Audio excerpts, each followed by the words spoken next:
Good morning. We're out here today for a silicone issue.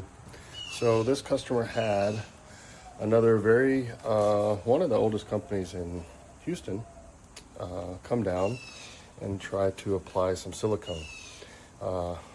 Oddly enough, this is the second. One was a ex-coworker, a friend of mine, used the same company for something else, having trouble there. But this, not to bash companies or whatever, but I'll start off by saying this. In my company, I'm only as good as the guys I have out doing the work. So obviously I can't go out and do all the things. And so I get to volunteer myself for some of the fun things. But this is an opportunity to teach and show, educate, whatever you want to call it, share. And so wanted to share. So what they did is this customer had a Galveston customer. They have a porch out on the back side of the second story of this home, antique home,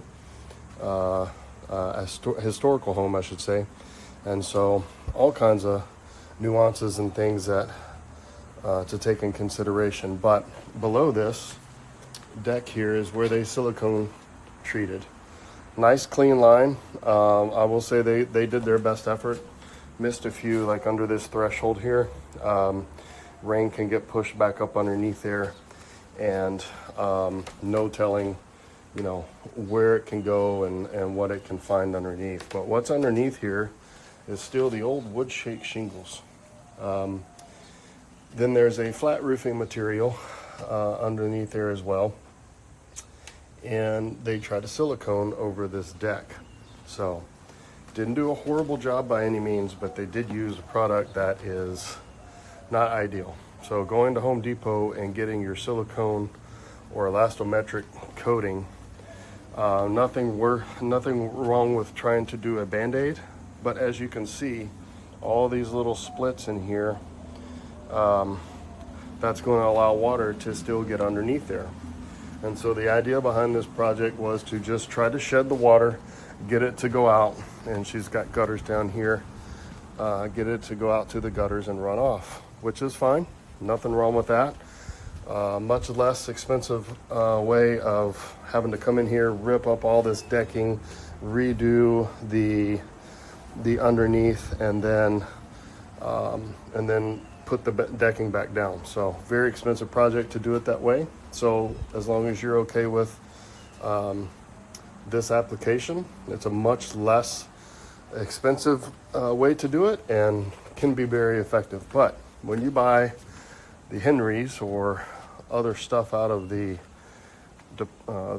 big chain stores around, Home Depot, Lowe's, or whatever, that stuff just isn't quite the quality as a professional grade silicone. So what's happened here, as you can see, is these splits, and that allows the water to get up underneath there and still have a problem. So this company didn't want to deal with her anymore, actually gave her money back, which is unheard of, not usual. And so she asked us to come out, take a look at it, and see what we could do. So they've done the hard part.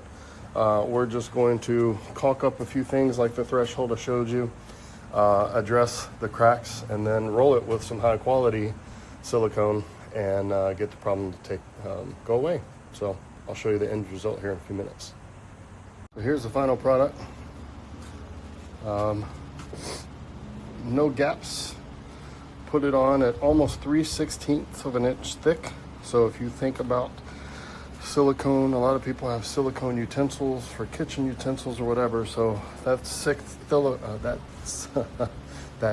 silicone, tongue twister there, is very tough stuff once it dries. I don't know how well the camera picks up some of the sheen, but it's still wet in many areas. But